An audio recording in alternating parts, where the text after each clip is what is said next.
Minerva hospital का संरक्षक कौन, सफेद पोश या लाल फीता शाही? बार बार आगाह करने के बाद भी क्यों नहीं जाग रहा प्रशासन? अंधी कमाई के लिए क्यों लोगों की जिंदगियां दांव पर लगा रहा प्रशासन? खबर रीवा जिले से, जहां पुरानी बस स्टैंड के समीप नियम विरुद्ध संचालित मिनरवा हॉस्पिटल के जो अंधी कमाई के लिए हजारों मासूम और बेकसूर जिंदगियों के साथ खिलवाड़ कर रहा है। प्रशासन अंधा बैठा है, जिम्मेदार कुछ भी कहने से कतरा रहे हैं। प्रशासन का ये नजरअंदाज करने का तरीका कितनों को भारी पड़ सकता है, इसका अनुमान नहीं लगाया जा सकता। सवाल है कि स्वास्थ्य विभाग के मिनरवा हॉस्पिटल को खोलने की अनुमति कैसे दे दी, जबकि उस जगह पर पेट्रोल पंप पूर्व में संचालित है। नीचे पेट्रोल पंप और ऊपर हॉस्पिटल दोनों एक साथ कैसे संचालित हो सकते हैं? क्या रीवा में अंधा कानून है कि प्रशासन को कुछ भी नजर नहीं आ रहा? यह मालूम होना चाहिए कि निष्क्रिय प्रशासनिक व्यवस्था लोगों के मौत का कारण बन सकती है। अति ज्वलनशील पदार्थ के समीप संचालित मिनरवा हॉस्पिटल कभी भी बड़ी दुर्घटना को आमंत्रण दे सकता है, लेकिन प्रशासन और शासन इस गंभीर विषय से बेखबर बना हुआ है। ऐसा लगता है दोनों अमले किसी बड़ी दुर्घटना के इंतजार में हैं। सामाजिक कार्यकर्ता एवं अधिवक्ता बीके माला ने इस गंभीर विषय को मीडिया के समक्ष रखते हुए प्रशासनिक व्यवस्था पर सवाल खड़े किए कि कैसे स्वास्थ्य विभाग ने मिनरवा हॉस्पिटल को संचालित करने की परमिशन दे दी, वो भी तब जब पेट्रोल पंप वहां पहले से संचालित है। दोनों में से एक को बंद किया जाना चाहिए, चाहे पेट्रोल पंप बंद हो या फिर हॉस्पिटल। अब देखना होगा कि बार बार सामाजिक कार्यकर्ताओं के द्वारा आगाह करने व इस खबर से प्रकाशित होने के बाद प्रशासन अपनी निद्रा से बाहर आता है या फिर चैन की नींद सोता है और लोगों की जिंदगियों के साथ खिलवाड़ करता है। संचालित हो रहे हैं, बड़ी बड़ी हॉस्पिटल खुल रही है जी। एक हॉस्पिटल है मिनरवा और दूसरी हॉस्पिटल है वात्सल्य, इस तरह कई हॉस्पिटल जी जी। तो मिनरवा और वात्सल्य में क्या एनओसी नहीं, अभी मिनरवा का आवेदन आया था, क्योंकि वहाँ पे 50 मीटर भी नहीं होंगे, 50 मीटर 100 मीटर के अंदर में पेट्रोल टंकी है, तो वो अपन ने रिजेक्ट कर दिया है। रीवा शहर में ऐसे कितनी हॉस्पिटल है जिसकी फायर एनओसी आपने दी है? रीवा शहर में नॉर्म्स फुलफिल करने वाले बहुत कम थे, तो मुश्किल से हार्डली 2 या 3 ही लोग एनओसी ले पाए हैं, बाकी अभी एनओसी सर वात्सल्य हॉस्पिटल में वात्सल्य को भी नोटिस दिया गया है, बट नेशनल को भी नहीं दिया है। नेशनल का भी आवेदन आया था, क्योंकि उनके पास जो एक्स्ट्रा सेकेंडरी स्टेयर केस है वो अवेलेबल नहीं है उनके पास। एग्जिट जो होता है, एग्जिट गेट है, वो सिंगल गेट है। ये नगर निगम के क्या प्रावधान है? अच्छे हॉस्पिटल के पास नहीं है, अगर ऐसी कोई दुर्घटना घट जाए तो उसका जिम्मेदार कौन है? देखिए, अपन नोटिस दे रहे हैं तो उसमें क्लियर लिखते हैं, आप स्वयं जिम्मेदार होंगे या बंद करें, और अपन सीएमएचओ को भी लेटर लिखते हैं कि इनका लाइसेंस निरस्त किया जाए। चीफ मेडिकल हेल्थ ऑफिसर को भी अपन लेटर लिखते हैं कि जो जिन नर्सिंग होम के पास फायर का एनओसी नहीं है, फायर सेफ्टी प्रमाण पत्र नहीं है, उनका लाइसेंस निरस्त किया जाए। कितने हॉस्पिटलों को आपने नोटिस जारी कर दिया है? लगभग हमने सबको दिया है, 14 को तो दिया है, मैं रिकॉर्ड भी दिखा दूंगा। तो मैं हर साल ऑडिट के लिए ऑडिट रिपोर्ट प्रस्तुत करने के लिए भी देता हूँ उनको। ऑडिट रिपोर्ट जो है वो जो लाइसेंसधारी इंजीनियर होते हैं, फायर के इंजीनियर, वो उनका ऑडिट करते हैं, ऑडिट रिपोर्ट प्रस्तुत करते हैं। तो ऑडिट रिपोर्ट में ये होता है कि उनके बिल्डिंग में एनबीसी के गाइडलाइन के तहत क्या क्या इंस्टॉलेशन किया गया है, क्या क्या फायर सेफ्टी रिलेटेड काम किया गया है, क्या क्या कराना है, ये सारा चीज रिपोर्ट रहता है। उसके आधार पर उनको नोटिस थमाया जाता है। मुख्य कारण क्या पाएंगे जिससे आपने उन्हें एनओसी जारी नहीं की? मेन कारण तो मिनरवा का मुख्य कारण तो वही फायर, वो टंकी पेट्रोल और वात्सल्य ने आवेदन नहीं किया। और नेशनल हॉस्पिटल में सर नेशनल ये एक एग्जिट पॉइंट नहीं है, एग्जिट गेट नहीं है, मतलब सेकेंडरी स्टेयर केस होता है वो नहीं है। अस्पताल भी है, वहाँ भी फायर ब्रिगेड नहीं है। क्या नहीं है? Fire brigade Rama Govind palace में नहीं है, वहाँ भी नहीं, उनको भी नोटिस दिया गया है। Thank you. रीवा के पुराने बस स्टैंड के बगल में मिनरवा हॉस्पिटल है, उसके जस्ट बगल में पेट्रोल पंप है, जो बड़े हादसा को निमंत्रण दे, पर आप क्या कहना चाहेंगे? देखिए,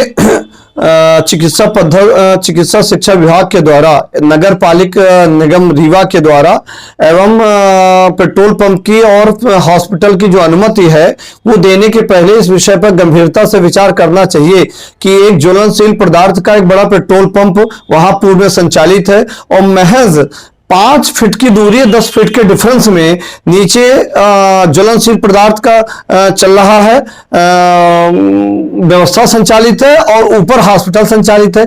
और निश्चित तौर से इसकी अनुमति शासन के नियमों के तहत शिक्षा मेडिकल विभाग के द्वारा कैसे मिल गई, नगर पालिका के, नगर निगम के द्वारा भी बिना सर्वे के, और साथ में इस संदर्भ में शासन के रेगुलेशन तैयार हुए हैं कि उसके 100 फीट 200 फीट की दूरी में बहुत सारी चीजें नहीं होनी चाहिए, ताकि कभी भी ज्वलनशील पदार्थ में दुर्घटनाएं घटित हो सकती हैं।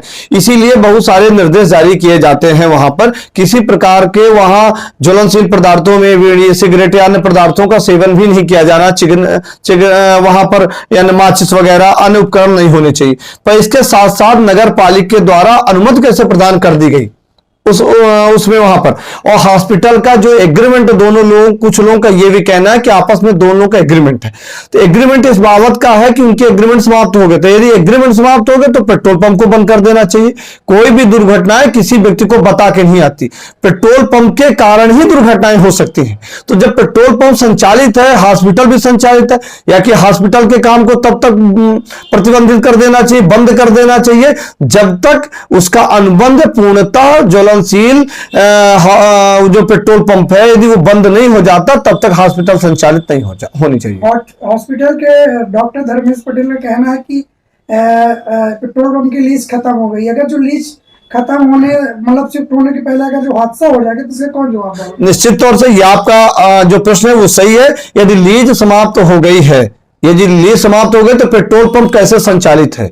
जिस दिनांक से लीज समाप्त हो जाती है उसके 1 महीने पहले पूर्व सूचना चली जानी चाहिए, और वो यदि लीज समाप्त है तो निश्चित तौर से वो अवैध है। क्यों पेट्रोल पंप संचालित है? तो यदि उनके बयान के तर्क में हम ये इस बात पर सहमत हैं कि लीज समाप्त है तो निश्चित तौर से उनके विरुद्ध कार्रवाई होनी चाहिए। इसलिए कि लगातार पेट्रोल पंप संचालित है, आज भी संचालित है, आप भी देख रहे हैं, सीसी कैमरा की फुटेज है, वहां सीसी कैमरा भी लगा हुआ है, तो कैसे परमिशन है?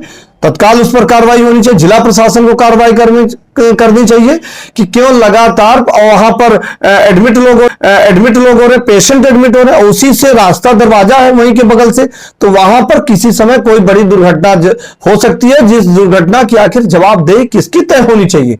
आखिर उसका घटना का या घटना होने पर ईश्वर करे किसी प्रकार की घटना ना हो, किसी व्यक्ति के साथ ना हो, पर किसी घटना की आशंका व्यक्त की जा सकती है, और आशंका के आधार पर ऐसे अनुमति देने या अनुमति आवेदन लेने वाले व्यक्तियों के विरुद्ध दोनों हॉस्पिटल एवं पेट्रोल पंप दोनों के खिलाफ कार्रवाई होनी चाहिए। इतने दिन से हॉस्पिटल संचालित है, बगल में पेट्रोल पंप भी, आखिर प्रशासन क्यों नहीं इस पर ध्यान दे रहा है? और फायर एनओसी को कैसे मिल जाती है? निश्चित तौर से नगर निगम के अंतर्गत यहाँ वर्तमान में फायर एजेंसी काम कर रही है, विभाग काम कर रहा है, वहां पर इस संदर्भ में अधिकारी भी नहीं जो बहुत दिनों से पद रिक्त है, पर जो भी है आखिर अनुमति इसको कैसे मिली? नगर निगम ने एनओसी कैसे दी? फायर विभाग ने कैसे एनओसी जारी कर दी? उसको तो मौखिक सर्वे करना चाहिए, देखना चाहिए, और साथ में इस बात का आकलन करना चाहिए कि पेट्रोल पंप के 10 फीट की दूरी में, महज 200-500 फीट की दूरी, 10 कदम के 10 फीट की दूरी में पेट्रोल पंप है। नीचे पेट्रोल पंप है, ऊपर हॉस्पिटल है। ये तो बड़ा अचंभव की बात है कि रीवा के निरीक्षण अधिकारियों ने कैसे प्रतिवेदन दिया है, कैसे जांच किया? ये किसकी लापरवाही मानते हैं? जिला प्रशासन की लापरवाही मानते हैं। अभी वर्तमान में आपके संज्ञान में है, और रीवा पुराने बस स्टैंड के पास थाना सिविल लाइन के सामने एक पेट्रोल पंप संचालित होने जा रहा है। अभी महज बाउंड्री बनी है, वहां सीएसपी कार्यालय है, महिला थाना बगल में है, पुराना सीएसपी कार्यालय और अन्य थाने लगते हैं, वहां वैज्ञानिक वगैरह अधिकारी वर्तमान बैठते हैं। बगल में 100 फीट के, महज 50 फीट के दूरी में वहां पर सिविल लाइन थाना है, हरिजन थाना है, सामने लगभग 20 कदम के अंतर्गत एक भारी संख्या वहां जहां से निकासी होती है कलेक्ट्रेट भवन है, अनुविभागीय कार्यालय है, उसके बावजूद वहां पर एक पेट्रोल पंप संचालित होने जा रहा। क्या कि जिला प्रशासन, स्वयं कलेक्टर, जिला अधिकारी, पुलिस प्रशासन के पुलिस अधीक्षक सब लोग प्रपोजल भेजे होंगे, उसका उद्घाटन कर रहे हैं। तो मेरा पेट्रोल पंप से इतराज नहीं है, पेट्रोल पंप होना चाहिए, पेट्रोल पंप की कार्य योजना बननी चाहिए, पेट्रोल पंप खुलना चाहिए, और पेट्रोल पंप सही जगह में सही तरीके से खुलना चाहिए, ताकि जो पुराने भवन आप एक वर्ष पहले आपने बाउंड्री बनाई है, कई लाख की बाउंड्री बनी, वो तोड़ी जाएगी। महिला थाना है वो तोड़ा जाएगा, सीएसपी कार्यालय निश्चित तौर से प्रभावित होगा, वहां से रास्ता अवरुद्ध हो जाएगी। तो इस प्रकार की चीजें जिसको ध्यान में रखना चाहिए और शासन के रेगुलेशन का विधिवत वैधानिक रूप से पालन करना चाहिए।